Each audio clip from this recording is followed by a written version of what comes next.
Authorities in Avila, Missouri released more details about a weekend homicide. The Joplin School Board will discuss a plan to return to full in-person learning. Capitol security officials testify for the first time about what went wrong on January 6th. I'm Malvin Rivera on Capitol Hill with more on who they say was at fault that day. The four states' most watched news starts now. We're learning more about a string of murders that left 3 dead in 2 different counties. This is KOAM News at 5. Court documents allege that the suspect in a double homicide in Avila, Missouri committed the murders after learning how his girlfriend died. KOAM Zach Dodge joins us live from Avila with the latest. I'm here in Avila where Jasper County deputies found 34-year-olds Mason McClure and Nicole Hodges dead on Sunday. A probable cause affidavit filed in Jasper County shows that 24-year-old Kevin Johnson allegedly killed the two after he learned how his girlfriend died. On Saturday, the body of 25-year-old Briley O'Banion was found dead in a ditch in rural Newton County. An autopsy revealed she had been suffocated before being dumped and set on fire. The probable cause in Jasper County says that Johnson claims to have killed McClure and Hodges because they told him they had killed his girlfriend, O'Banion. The sheriff says they're still investigating, partly to see if Johnson's story checks out.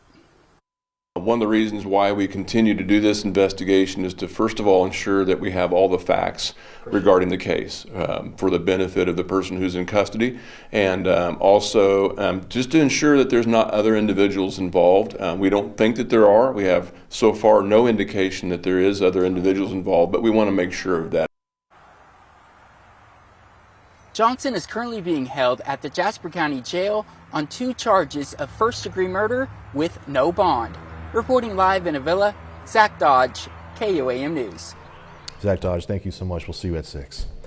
Doug Ketty joining us now with our first look at the forecast. Everyone wanted to be outside today. It was so beautiful. Yeah, absolutely fantastic day for us today. 38 is where we started, but 73 for an afternoon high. Advertised 53. So this is 20 degrees above where we should be, and actually only 10 degrees shy of the record high set back 4 years ago in 2017. So just a fantastic day. Pretty much clear skies across the region. We do have some clouds which are starting to increase. We got a weak little wave that is going to rotate through during the overnight hours for us tonight. You can actually see a cold front, see where the winds meet up in northwestern parts of Kansas. That's going to shift in. That will give us some clouds, maybe even a random shower late tonight into tomorrow morning. But the temperatures are great. We still have about an hour and 15 minutes of daylight if you want to get outside and enjoy it, as we are sitting into the upper 60s to lower 70s. A little breezy, south winds kicking in at about 10 to 20, and through the evening hours we'll drop back through the 60s and 50s, but only down to about 39 for us tonight. Of course, we'll look at the rest of the week here in a bit. Doug, we'll see you a little bit. Thank you so much. Joplin School Board is meeting tonight, and the top item on their agenda, a return to full in-person classes at the high school. KOAM's Chris Warner is live at the Memorial Education Center now with more. Chris? The plan was prepared by high school principal Dr. Stephen Gilbreth. Now, it details a progressive approach to phasing out the AB days the high school is currently using to reduce the number of students on campus. Now, the plan cites the drop in active COVID cases in the district and community. Now, according to the plan, the administration feels with the current trend in numbers that it's time to begin the re-entry process. And that process would begin March 1st with freshmen returning to the high school full-time. It would continue a weekly approach from there, bringing each class back 1 week at a time. Now, not everyone thinks it's a good idea to go back to having class full-time. We'll hear from both sides and have the results of this meeting tonight at 9 and 10. Reporting live from the Memorial Education Center in Joplin, Chris Warner, KOAM News. All right, Chris, thank you so much. Joplin school officials today broke ground on a new addition to Kelsey Norman Elementary. The expansion includes an 8,900 square foot building, providing additional space for the growing student population. Work started today and is expected to end in October. We simply do not have room for our ancillary programs, our special education classrooms. We've been trying to make do in trailers, closets, doubled up on areas such as stages, and we've just been trying to cram things into every pocket. This new expansion is the third addition made to Kelsey Norman Elementary. The others were a library and also a gym. Lawmakers are looking for answers into the security failures during the January 6th assault on the U.S. Capitol. Today, the Senate is holding a joint hearing with two committees questioning the men in charge of security that day, several of whom were forced into retirement after the results. Reporter Madeline Rivera has more details now from the Capitol. Former Capitol Hill security officials say they were unprepared for the January 6th assault on the Capitol because of faulty intelligence and a breakdown in communication. Every Capitol Police daily intelligence report between January 4 and January 6th, including on January 6th, forecast the chance of civil disobedience or arrest during the protests as remote to improbable. U.S. Capitol Police now acknowledge they received an FBI report ahead of the attack, describing online threats of a, quote, looming war at the Capitol. The United States Capitol Police Department did get that report. I was just advised of that in the last 24 hours. That report made it from the Joint Terrorism Task Force over to our Intelligence Bureau, over to a sergeant there, and ceased moving forward at that point. There remains conflicting information about the decision not to request the National Guard be put on standby ahead of the January 6th rally. Former Capitol Police Chief Stephen Sund says he was told on January 4th that bringing in the National Guard would be bad optics, while former House Sergeant-at-Arms Paul Irving insists that wasn't a factor. Let me be clear. Optics, as portrayed in the media, played no role whatsoever in my decisions about security. However, Robert Conti, the chief of police for Washington, D.C., says that the Army questioned the optics of deploying the Guard when the request was made during the attack. My response to that was simply, I was just stunned that, I have officers that were out there literally fighting for their lives. Senators say this is just the first of multiple hearings looking into the attack. Madeline Rivera, CBS News, Capitol Hill. Senators say they're going to hold other hearings involving government agencies involved in the investigation into the attack. This is on top of the 9/11 style commission that lawmakers are putting together to investigate the event as well. Still ahead, changes made to one of the nation's biggest tourist destinations. And next in Health Watch, going to check out a new rapid COVID-19 test connected to your iPhone. Researchers in the UK say even one dose of the Pfizer-BioNTech COVID-19 vaccine can reduce the risk of contracting the disease. Researchers looked at healthcare workers under the age of 65, and they found that one dose of the vaccine reduced the risk of contracting the virus by 72%. Two doses lessened the risk even more, of course, by 85% to be exact. Scientists add that the vaccine also protects against the variants of the coronavirus the UK first identified back in December. Well, French researchers are developing a new rapid COVID-19 test that connects to a smartphone to reveal results at home. Ian Lee reports now from London. Ever since the pandemic began, researchers in France have been working on a way to test for COVID-19 quickly and accurately. So since March, we try to develop a portable device which everybody can use at home. The research at this French university started, oddly enough, with camels, llamas, and alpacas. Scientists took tiny antibody particles from the animals called nanobodies. After some complicated science, they produced a device that plugs into a smartphone. A nasal or saliva swab is placed onto a strip, and if nanobodies come into contact with the virus, the test will know it. And you start your mobile phone and a signal will occur, and depending on the height of the signal, you can say if you're COVID positive and negative. Researchers say initial trials of 300 samples were 90% accurate and delivered in 10 minutes. Creators of the Cordial 1 test say if it receives approval, it'll be cheap once manufacturing begins on a large scale, ultimately putting another weapon in the arsenal against the virus. Ian Lee, CBS News. The next phase of the project is to run a 3-month trial on more than 1,000 people. Russian researchers say a genetic code responsible for virus detection may explain why some people don't even know they have COVID-19, while others, of course, get very sick and sometimes even die. A study of patients from Russia and Spain found people with a particular genetic code do a poor job of detecting the virus, and their immune cells don't get the message to fight it. Doug Heddy's up next with his complete forecast. A little bit later, Johnson & Johnson gives an update on its ability to supply its own COVID-19 vaccine if approved. The KOA.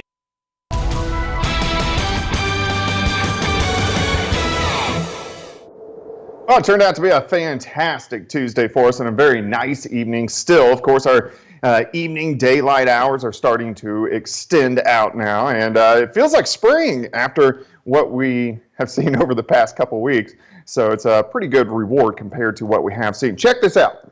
Last Tuesday, we started at minus 15. This Tuesday, we're at 73. So that is an 88-degree temperature swing from last Tuesday's low to today's high. So crazy. Of course, living in the 4 states, we are very used to change, but I don't know if I've seen almost a 90-degree temperature swing in a week, so that's pretty crazy. All right, outside right now it looks good. We have some serious clouds which are out there, but in general, looks pretty good. We're still at 71, south winds 10 to 15. Of course, that has helped our temperatures warm up. A reason we popped into the 70s today is our humidity. Look how low it is. It's 22%, so when the air mass is fairly dry, you even warm up more. 64 in Fort Scott, 67 in Parsons, 72 in Miami, 72 in Neosho, 70 in Carthage, and we have these south winds still kicking in at about 10 to 15. We're going to see these as we go through the overnight hours for us tonight, but that will actually keep our temperatures from bottoming out too much. We'll drop back through the 60s, 50s, 40s, and eventually upper 30s to near 40 later on tonight.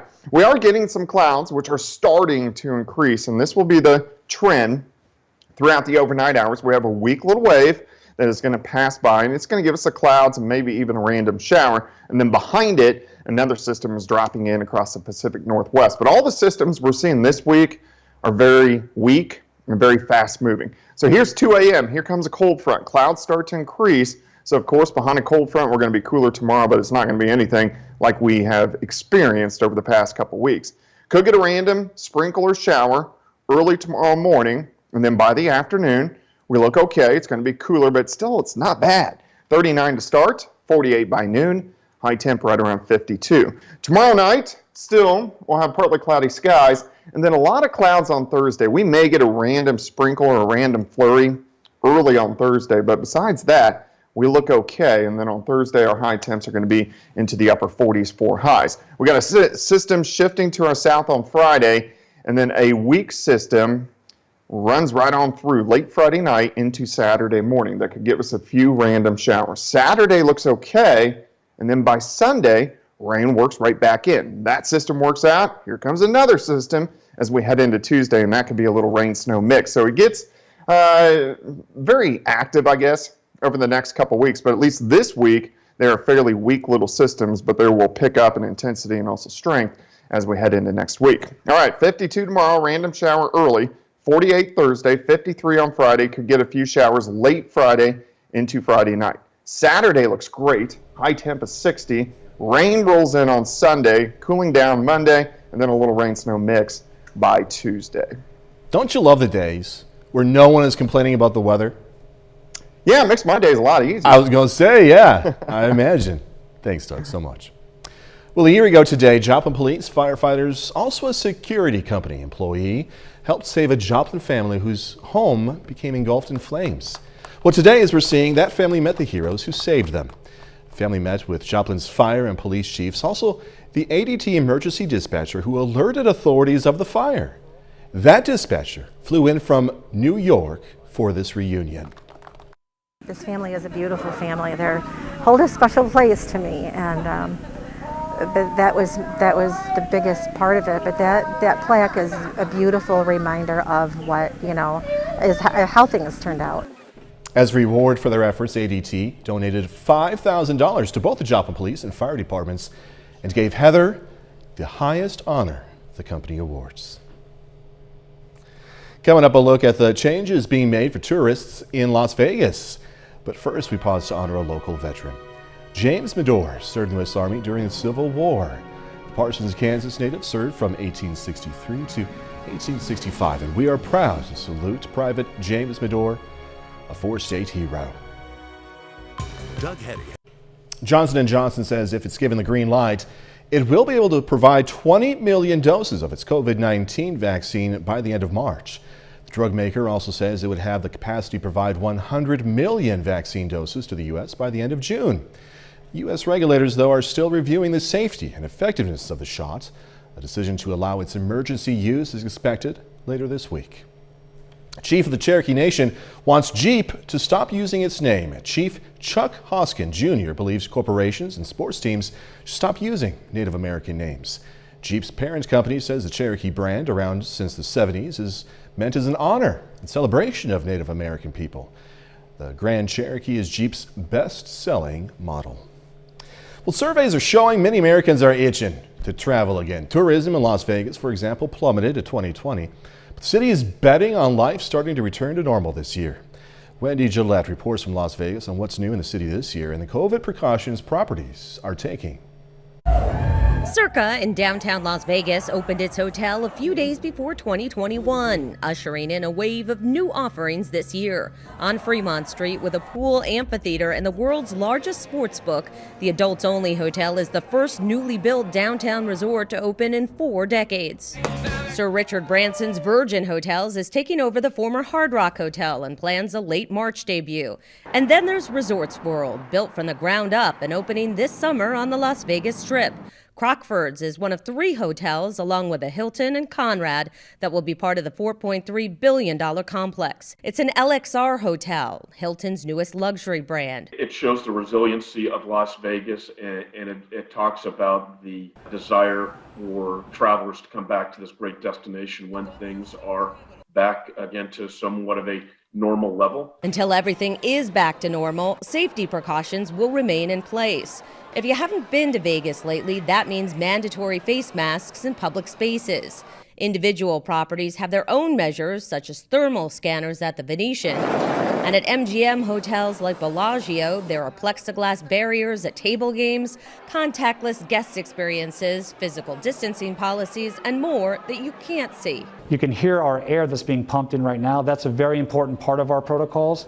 So we're pumping in as much outside fresh air as possible. MGM's plan also includes a very unusual site in a casino, custom-built hand washing stations with soap and water, and signs reminding people about the importance of washing your hands during the pandemic. Brunel says only 19 million tourists visited Las Vegas last year, down 55% from 2019. So what's your hope for 2021? Well, our hope for 2021 is that as we hit March, April, May, June, and frankly, as we get into the third quarter, that there will be enough vaccinations as well as individuals that have recovered from the virus that we will see a good amount of herd immunity. He's hoping soon that will be a sure bet. Wendy Gillette, CBS News, Las Vegas. There are also 2 new residencies planned this year, Usher at Caesars and Donny Osmond at Harris.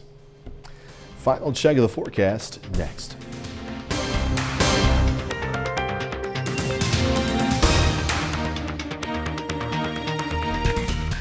News happen. CBS Evening News is next. Then on KOAM News at 6, we'll have more details on a double homicide investigation in Avila, Missouri. Plus, the Area Agency on Aging in Southwest Missouri assists the state on registering people for a coronavirus vaccine. And after dealing with water damage at their facility, an area children's center received a donation for repairs. Stay with us for the CBS Evening News, and then, of course, KOAM News at 6. Doug, it's hard to believe not too long ago at all, we were really below zero. It hurt. Yeah, it definitely did hurt. Yeah, just 1 week ago, we were minus 15 degrees, and it felt like winter was never going to end. Now we're in the 70s. Of course, we're going to get a little more snow this winter, but we are definitely done with the Arctic air, which is great news. Could get a random shower for us late tonight into tomorrow morning. Cooler tomorrow, but still not bad. High temp of 52. All right, thank you, and thank you for joining us. CBS Evening News is next, of course.